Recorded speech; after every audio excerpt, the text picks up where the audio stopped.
भविष्य का समय, जहां अब तक पृथ्वी पर फिर से आइस आ गया, यानी कि फिर से टेम्परेचर नीचे गिरते हुए इतना कम रह गया कि जल्दी यहाँ इंसानों का रह पाना नामुमकिन हो जाएगा।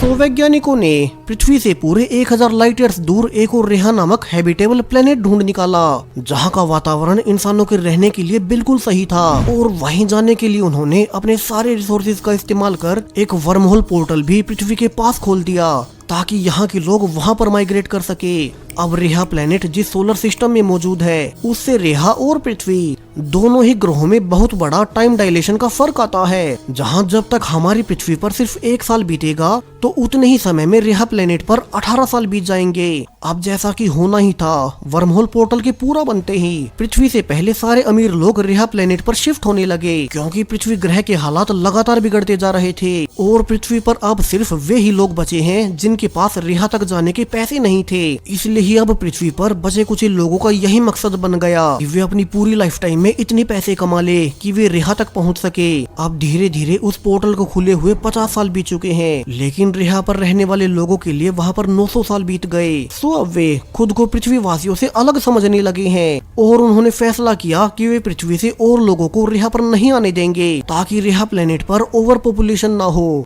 वैसे भी सारे अमीर लोग तो पहले ही वहाँ जा चुके थे, तो गरीब लोगों से उन्हें कोई फर्क नहीं पड़ता। अब ऐसे ही हमें ब्रायन नाम का एक सर्वाइवर दिखाया जाता है, जो कि पृथ्वी से भागकर चोरी छुपे रेहा जाने की कोशिश कर रहा था।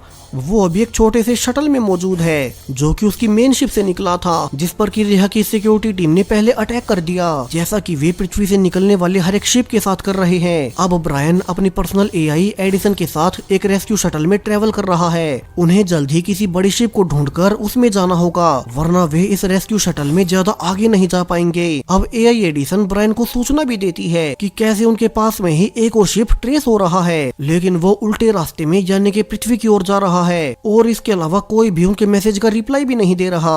अब एडिसन के अनुसार ब्रायन को शटल की आखिरी एनर्जी का इस्तेमाल कर उस बड़ी शिप से डॉक कर लेना चाहिए, वरना तो वे यहीं मारे जाएंगे। बेशक से वो शिप पृथ्वी की ओर जा रहा हो, लेकिन वे वहाँ से वापस आने का कोई और तरीका ढूंढ लेंगे। अब ब्रायन को भी मरने से तो ज्यादा अच्छा ये आइडिया ही सही लगा, और वो पहले एक खास किस्म की दवाई लेकर, जिससे कि उसे हाइपर स्पीड में बेहोशी न आए, अब वो अपने शटल की आखिरी एनर्जी का इस्तेमाल कर उसे हाइपर स्पीड में ले जाता है, ताकि वो अपने शटल से उस अनजान शिप को पकड़ सके। इसी बीच ब्रायन पृथ्वी पर अपने आखिरी दिनों को याद करता है, जब उसकी पत्नी की पृथ्वी के एक्सट्रीम वातावरण में मौत हो गई। और तभी ब्रायन ने अपनी पत्नी के फ्यूनरल के बाद अपने पिता को देखा, जो कि उनके पास की एक नेबर की मदद कर रहे थे। दरअसल अब पृथ्वी पर एक्सट्रीम वेदर के चलते फसलें पैदा होना ही बंद हो चुकी है, और ज्यादातर लोग भूखे मरने लगे। हालांकि ब्रायन की फैमिली ने पहले ही काफी सारा पैक्ड खाना स्टोर कर रखा था, सो उनकी नेबर को भूखे मरते देख ब्रायन का पिता उसे अपनी ओर से काफी सारा खाना दे देता है। हालांकि उस नेबर के जाते ही ब्रायन ने अपने पिता को चेतावनी भी दी कि उन्होंने ऐसा करके बहुत बड़ी गलती कर दी। अब तो उनके नेबर्स को भी ये पता चल गया कि उनके पास खाना मौजूद है, और वे उसे लूटने जरूर से आएंगे। दरअसल अब के समय में किसी की मदद करना भी बहुत खतरनाक होता है।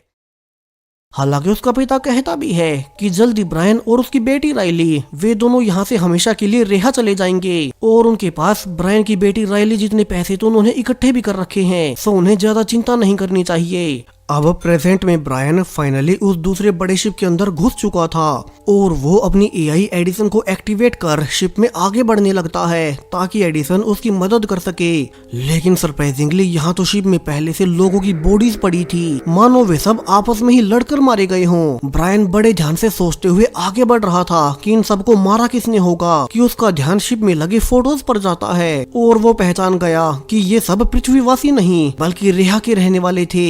और आगे शिप के एक रूम में बहुत सारे खाने पीने की सप्लाईज और पानी भी मिल गया। ब्रायन इससे बहुत खुश था कि तभी एडिसन उसे सतर्क करती है कि शिप में अभी भी कोई जीवित इंसान बचा है, और वो उसी की ओर आ रहा है। कि तभी वहाँ पर ट्रेसी नाम की एक एस्ट्रोनॉट आती है, जो कि ब्रायन पर ही गन पॉइंट कर पूछने लगती है कि उसने उसकी शिप के सारे मेंबर्स को क्यों मारा। अब ब्रायन तो खुद हैरान था, क्योंकि जब वो खुद शिप में आया तो ऑलरेडी सब पहले से मरे हुए थे, और वो यही सब ट्रेसी को भी समझाने लगता है। लेकिन ब्रायन चूंकि खुद ही शिप में इलीगली घुसा था, तो ट्रेसी गुस्से में कहती है कि ये शिप पृथ्वी वासियों का नहीं बल्कि रिहा वालों का है। ट्रेसी असल में रिहा पर रहने वाले इंसानों की सिक्योरिटी टीम का हिस्सा है और अब वो खुद को पृथ्वी वासियों से अलग समझती है। ट्रेसी आगे बताती है कैसे इस शिप से उनकी टीम पृथ्वी पर खाने पीने की सप्लाईज भेजा करती है ताकि वे पृथ्वी वालों की मदद कर सके। वैसे भी रिहा वासियों ने पृथ्वी से किसी को भी उनके ग्रह पर आने से रोक लगा दी है, इसलिए ही वे वहाँ पर खाना ही भेजते हैं। ब्रायन ट्रेसी को फिर समझाता है कैसे रिहा के ही प्लेन्स ने उस पर अटैक किया, इसलिए उसे अपनी जान बचाने के लिए इस शिप में आना पड़ा, लेकिन उसने किसी को भी नहीं मारा। उसे तो पहले ये भी नहीं पता था कि ये शिप रिहा वालों का है। अब ब्रायन को पता था कि ट्रेसी उसकी एक नहीं सुनने वाली, तो वो उस पर अटैक कर उसे दूर भागने लगता है। हालांकि ट्रेसी को इस शिप के सारे हिस्सों का पता था, इसलिए ही वो बार बार हर जगह ब्रायन से पहले पहुंच जाती, लेकिन ब्रायन किसी तरह से आखिरकार उसे धक्का देकर खुद को मेडिकल बे में बंद कर ही लेता है। अब ब्रायन कुछ देर तक खुद को ट्रीट कर उसे यहाँ पर एक क्रायो चैम्बर नजर आया जिसमें कि ऑलरेडी एक सोल्जर क्रायो स्लीप में था, यानी कि यहाँ से ये तो साफ है कि ये लोग रिहा से ही हैं और वे पृथ्वी पर खाने पीने की सप्लाईज डिलीवर करने जा रहे थे। लेकिन ब्रायन ये नहीं जान पाता कि यहाँ के मेंबर्स को मारा किसने है और इसकी कोई फुटेज कैमरास में भी नहीं थी। दूसरी ओर ट्रेसी अब तक दूसरे रास्ते से अंदर भी घुसती है, तो भी ब्रायन उसके सिर पर वार कर वहाँ से फिर निकल गया। हालांकि उसने ये ध्यान नहीं दिया कि ट्रेसी के पास यहाँ के सारे कंट्रोल्स थे और अब वो कंट्रोल रूम से पूरे ही शिप के ऑक्सीजन लेवल्स को नीचे गिराने लगती है ताकि ब्रायन को पकड़ सके। वहीं ब्रायन जो कि अब सीधा पाइप से ऑक्सीजन लेकर सांस लेने की कोशिश कर रहा था, ट्रेसी खुद मास्क पहनकर उसे फिर से पकड़ने आती है। हालांकि इस लड़ाई में भी ब्रायन ही भारी पड़ा क्योंकि उसने अपनी AI एडिशन को ऑलरेडी शिप के सिस्टम में इंस्टॉल कर दिया था, जिसने कि फिर से ऑक्सीजन को पूरे शिप में रिस्टोर कर ही दिया।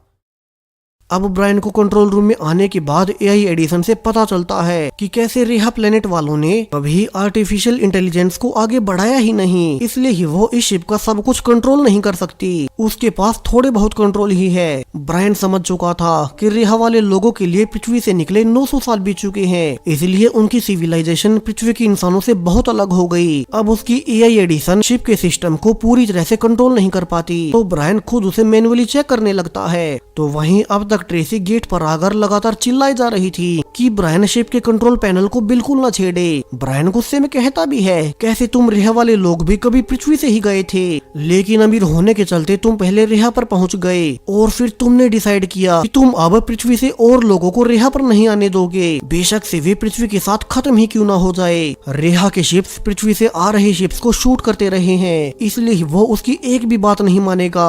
और ये कहकर अब ब्रायन खुद से ही कंट्रोल बटन्स को दबाकर देखने लगता है कि वो कैसे इन सब को कमांड कर पाए, लेकिन ऐसा करके उसने बहुत बड़ी गलती कर दी। उसके कंट्रोल पैनल को छेड़ने से एक सिक्योरिटी प्रोटोकॉल चालू हो गया और उसकी AI एलिसन उसे कहती भी है कि ब्रायन को ऐसा नहीं करना चाहिए था। पूरा शिप अचानक से ही और तेज स्पीड में चलने लगता है, जिससे ब्रायन को बेहोशी होने लगी और वो पृथ्वी पर बिताए अपने आखिरी दिन को याद करता है। कैसे ब्रायन अपने पिता के साथ अपने खेत से वापस पैसे निकाल रहा था, वे पैसे जो कि उसने अपनी बेटी राइली को रिहा भेजने के लिए इकट्ठा किए थे। हालांकि राइली स्केप्टिकल थी कि वो उन्हें छोड़कर अकेली कैसे जाए, मगर ब्रायन समझाता है कैसे वो भी उसके जाने के बाद अपने लिए कुछ ही सालों में पैसे इकट्ठे कर लेगा और शायद से आने वाले 10 सालों में वो भी उसके पास रिहा पहुंच पाएगा। अब वे बातें कर ही रहे थे कि उनका सिक्योरिटी अलार्म बज उठा। ब्रायन जल्दी से राइली को पास के कंटेनर में छुपने का कहकर खुद अपने वेपन्स लेने लगता है। अब प्रेजेंट में वापस होश आने पर AI एलिसन ब्रायन को रिवील करती है कि कैसे जब उसने कंट्रोल बटन्स को छेड़ा तो शिप को पहले से किसी ने एक खास लोकेशन के लिए नेविगेट कर रखा था। दरअसल किसी ने इस शिप में पहले से कमांड डाल रखी थी कि ये शिप पृथ्वी के पास जाते ही वहाँ पर मौजूद स्पेस सेंटर से टकरा जाए, वो स्पेस सेंटर जहाँ की बचे कुछ पृथ्वीवासी रहते हैं और इस शिप के साथ उस स्टेशन पर रहने वाले सभी लोग मारे जाएंगे। अब ब्रायन समझ चुका था कि इस शिप को पहले से किसी ने उस स्टेशन से टकराने के लिए सेट किया हुआ है और उसी ने इन सभी मेंबर्स को भी मारा होगा, तो वो खुद इस शिप को रोक नहीं सकता। अब ब्रायन जल्दी से बाहर जाकर ट्रेसी पर टूट पड़ता है कि पहले तो वे सिर्फ पृथ्वी से रिहा जाने वाले लोगों को ही मार रहे थे, मगर अब तो वे पृथ्वी पर रह रहे लोगों को भी मारना चाहते हैं। और ट्रेसी जल्दी से शिप की लोकेशन को चेंज करे, वरना उस स्पेस स्टेशन पर मौजूद हजारों लोग मारे जाएंगे। अब ट्रेसी उल्टा ब्रायन से कहने लगती है कि ये सब रेहा वालों ने नहीं किया, वे तो उल्टा पृथ्वी वासियों के लिए खाना लेकर जा रहे थे कि तभी उन्हें शिप पर ऐसा कार्गो मिला जो उन्होंने नहीं रखा था। और जब वो क्रायोस्लीप में चली गई ताकि बाकी मेंबर्स उस कार्गो की जांच कर सके कि अचानक से उसकी आंखें खुली तो उसने पाया कि बाकी सब मर चुके थे और उनके घायल कैप्टन डेकर ने उसे बताया कि कैसे पृथ्वीवासी रेहा पर अटैक कर रहे हैं, इसलिए उसने शिप के सिस्टम को खुद बंद कर दिया है। और जब तक ट्रेसी सिस्टम की जांच कर पाती कि उसे शिप में ब्रायन दिखाई दिया, इसलिए ही उसे शुरू में लगा था कि उसी ने उसके मेंबर्स को मारा होगा। वैसे भी पृथ्वीवासी रेहा पर अटैक करते ही रहते हैं। अब ब्रायन फिर से यकीन दिलाता है कि वो तो बाद में अंदर आया जब तक कि यहाँ के सारे मेंबर्स ऑलरेडी मर चुके थे और उसने कुछ नहीं किया। अब वो ट्रेसी को मेडिकल बे के क्रायोस्लीप में सो रहे उसके कैप्टन के बारे में बताता है जिसे कि उसने शुरू में देखा था। तो ब्रायन के अनुसार ये सब उनके कैप्टन ने ही किया होगा। अब एआई एडिसन उन्हें बताने लगती है कि अगर उन सब को बचना है तो उन्हें साथ मिलकर काम करना होगा। वहीं जल्दी आगे स्पेस मीटियोराइट्स आने वाले हैं जो कि इस शिप से टकराकर इसे डैमेज कर देंगे, तो वे जल्दी कोई फैसला ले। अब दोनों जल्दी से इंजन रूम में जाते हैं जहाँ की एआई एडिसन के अनुसार ट्रेसी को मैनुअल कंट्रोल्स को अपने हाथ में लेना होगा वरना वे इस शिप की दिशा को बदल नहीं सकते। ट्रेसी अब खुद इंजन रूम में चली जाती है जबकि बाहर अब तक घायल डेकर अपने क्रायोस्लीप से बाहर आ चुका था। वो देखता है कि ट्रेसी इंजन रूम में जाकर सिस्टम नेविगेशन को मैनुअल करने की कोशिश कर रही है। वहीं बाहर अब तक मीटियोराइट्स उनके शिप से टकराना शुरू हो चुके थे। ट्रेसी अब अपना काम करते हुए बेहोश हो जाती है क्योंकि उसकी ऑक्सीजन कम हो गई। तो ब्रायन जल्दी से जाकर उसकी मदद करने लगता है। वहीं अब तक उनकी शिप डैमेज भी हो रही थी तो दोनों अब एक साथ मिलकर शिप को मीटियोराइट से दूर ले जाने लगते हैं और वे इसमें कुछ हद तक कामयाब भी रहे। हालांकि उनका काम अभी भी पूरा नहीं हुआ था। अब ब्रायन फिर से अपना पास्ट याद करने लगता है जब उसके घर उसके सारे ही नेबर्स वेपन्स के साथ उसका खाना लूटने आ गए। यानी कि ब्रायन का शुरू में उसके पिता को कहना बिल्कुल सही था। कैसे शुरू में उसके पिता ने जिस नेबर को खाना देकर उसकी मदद की थी उसी ने उनके खाने के बारे में सबको बता दिया। अब ब्रायन का पिता कहता है कि वे यहाँ से निकल जाए वरना उनके पास भी वेपन्स है, लेकिन ये नेबर्स तो खाने के लिए कुछ भी करने को तैयार थे क्योंकि उनकी पूरी फैमिली भूखी मर रही है और उनके दिए थोड़े बहुत खाने से वे कब तक ही जिएंगे। सो उनके पास भी कोई रास्ता नहीं है। अब वो नेबर अपने साथी से ब्रायन की बेटी रायली को ढूंढने को कहता है ताकि वे रायली को बंधक बनाकर ब्रायन से सारा खाना ले सके। और जब एक आदमी उसी कंटेनर की ओर गया जहाँ की रायली छिपी हुई थी, ब्रायन और उसका पिता नेबर्स पर गोलियां चला देते हैं और आखिर में रायली जब बाहर देखने आई कि कहीं उसके पिता और दादा को चोट तो नहीं लगी तो वही नेबर औरत अब अपने साथियों को मरा हुआ देख रायली को ही गोली मार देती है। हालांकि ब्रायन ने उस नेबर को मार भी दिया मगर अब तक बहुत देर हो चुकी थी, उसने मरने से पहले रायली को गोली मार ही दी।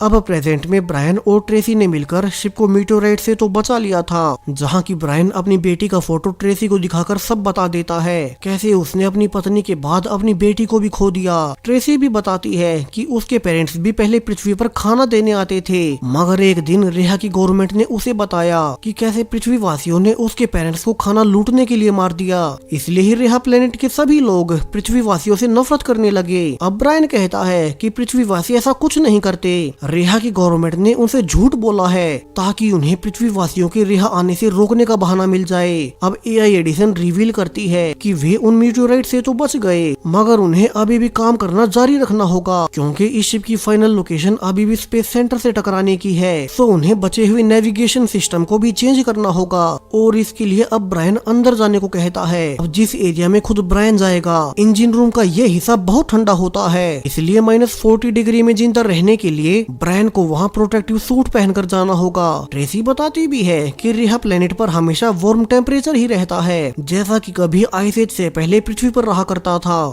मगर ब्रायन ने तो अपनी पूरी लाइफ टाइम में इतना गर्म वातावरण कभी नहीं देखा। सो वो एक न एक दिन रेहा पर जाने का कहकर ब्रायन इंजन रूम में चला जाता है। दूसरी ओर यहाँ के कैप्टन डेकर का तो कुछ और ही प्लान था। वो जल्दी से बाहर जाकर इंजन रूम के बटन को तोड़ देता है ताकि ब्रायन जो कि अंदर गया था वो बाहर ना आ सके। यहाँ ट्रेसी उसे रोकने की कोशिश भी करती है कि वो ऐसा क्यों कर रहा है, वो तो उन्हीं की साइड में था। और यहाँ से कैप्टन डेकर अब ट्रेसी को सारी सच्चाई रिवील करना शुरू करता है। दरअसल शुरू से लेकर अब तक उनकी शिप के सारे मेंबर्स का मरना और इस शिप की लोकेशन का पृथ्वी के स्पेस सेंटर से टकराना, उस लोकेशन का डालना, वो सब कुछ उसी ने किया था। और इन सब के पीछे रेहा की गवर्नमेंट की चाल थी। वे जानबूझकर ऐसा एक्सीडेंट करवा देते और इसका नाम पृथ्वी वासियों पर लगा देते। दरअसल जब पृथ्वी से शुरू में रेहा पर अमीर लोग गए थे, तो उन्हें ये लगने लगा कि कहीं आम लोग भी वहाँ न पहुँच जाए। इसलिए उन्होंने आने वाले समय में ऐसे झूठे बहाने बनाकर पृथ्वी से आ रहे लोगों से सबको नफरत करवानी शुरू कर दी और तभी से वे पृथ्वीवासियों के शिप्स भी गिराने लगे। और अब जब ये शिप पृथ्वी के स्पेस सेंटर से टकराएगा तो वहाँ मौजूद सभी लोग मारे जाएंगे और यहीं से पृथ्वी और रेहा के बीच परमानेंट दुश्मनी बन जाएगी, जिसके बाद रेहा की गवर्नमेंट के पास एक पक्का बहाना होगा उस वर्महोल पोर्टल को हमेशा के लिए बंद करने का। और इसलिए ये मिशन बहुत सारे पैसों के बदले में कैप्टन डेकर ने करने का फैसला किया। इसलिए ही वो खुद मेडिकल बे के क्रायोस्लीप में था ताकि वो टक्कर लगने से कुछ समय पहले जग जाए और शिप से निकल जाए। अब कैप्टन डेकर ये कहकर ट्रेसी को जान से मारने लगता है, क्योंकि वो पहले बाकी मेंबर्स को मारते हुए ट्रेसी को मारना भूल गया था। वहीं इंजन रूम में अपना काम करने के बाद जब ब्रायन दरवाजा खोलने की कहता है तो दरवाजा नहीं खुलता, क्योंकि बाहर तो ट्रेसी डेकर से लड़ने में बिजी थी। सो ब्रायन अब खुद की जान बचाने के लिए पीछे के रास्ते से निकलने लगता है। हालांकि यहाँ का रास्ता कुछ ज्यादा ही संकरा था, तो उसे अपना प्रोटेक्टिव गियर भी उतारना पड़ा और ठंड से मरते हुए वो अपनी आखिरी ताकत लगाकर आखिरकार मेन शिप में आकर बेहोश हो जाता है। वहीं अब तक ट्रेसी ने भी डेकर को मारकर बेहोश कर दिया था और वो जल्दी से बेहोश ब्रायन को मेडिकल बे में लाकर उसे गर्म करने लगती है। यहाँ AI एडिसन उसे एक अच्छी खबर भी देती है कि ब्रायन ने वापिस आने से पहले इंजन रूम में अपना काम पूरा कर दिया था और उन्हें अब बस सिस्टम को रीबूट करना होगा, जिससे कि वे शिप को खुद से नेविगेट कर पाएंगे और उस एक्सीडेंट को टाल पाएंगे। अब कुछ देर बाद ब्रायन को भी होश आ गया और ट्रेसी ब्रायन को सारी सच्चाई बताने लगती है, कैसे सब कुछ कैप्टन डेकर ने ही किया था और उसे ऐसा करने के लिए रेहा की ही गवर्नमेंट ने कहा था, ताकि वे जानबूझकर रेहा और पृथ्वी के बीच परमानेंट दुश्मनी करवा सके और उस वर्महोल पोर्टल को ही बंद कर दे। हालांकि अब उसने कैप्टन डेकर की सारी बातों को रिकॉर्ड कर लिया, जिस वीडियो को वो इस शिप के रीबूट होते ही रेहा के आम लोगों और पृथ्वी पर दोनों जगह पर शेयर कर देगी, ताकि उन्हें रेहा की गवर्नमेंट की सच्चाई पता चल सके। लेकिन इसके पहले उन्हें सिस्टम को रीबूट कर अपना काम पूरा करना होगा। यहाँ अब तक उनका शिप वर्महोल के बाहर पृथ्वी के पास निकल रहा था, यानी कि उन्हें वहीं दवा लेनी होगी जिससे कि वे होश में रह सके। अब ये दवा ब्रायन के पास तो थी ही, तो वो इसे पहले खुद और फिर ट्रेसी को भी दे देता है। तो वहीं कैप्टन डेकर फिर से होश में आ चुका था और वो ट्रेसी पर अटैक करने जाता है ताकि वे उसके मिशन को फेल न कर सके। अब ब्रायन पूरा कंट्रोल ट्रेसी को देकर खुद डेकर से लड़ने लगता है और इसी दौरान उसे अपना आखिरी दिन याद आया, जिस दिन उन नेबर्स की गोलाबारी में उसकी बेटी रायली मारी गई थी। वहीं रायली, जिसे कि रेहा भेजने के लिए ब्रायन की पूरी फैमिली ने अपनी लाइफ टाइम में कमाया था, मगर अब उसका कोई फायदा नहीं। हालांकि रायली ने मरने से पहले अपने पिता से आखिरी वायदा लिया कि वो खुद उसकी जगह रेहा प्लेनेट पर जाएंगे और रायली ने ही अपनी AI एडिसन को डेवलप किया था, जिसे कि वो अपने आखिरी पलों में अपने पिता को गिफ्ट भी करती है। और रायली को दफनाते हुए पहली बार ब्रायन ने AI एडिसन को एक्टिवेट किया और वो अब तक उसके साथ है, उसकी बेटी की आखिरी याद के रूप में। अब प्रेजेंट में AI एडिसन ही ट्रेसी की मदद कर रहा था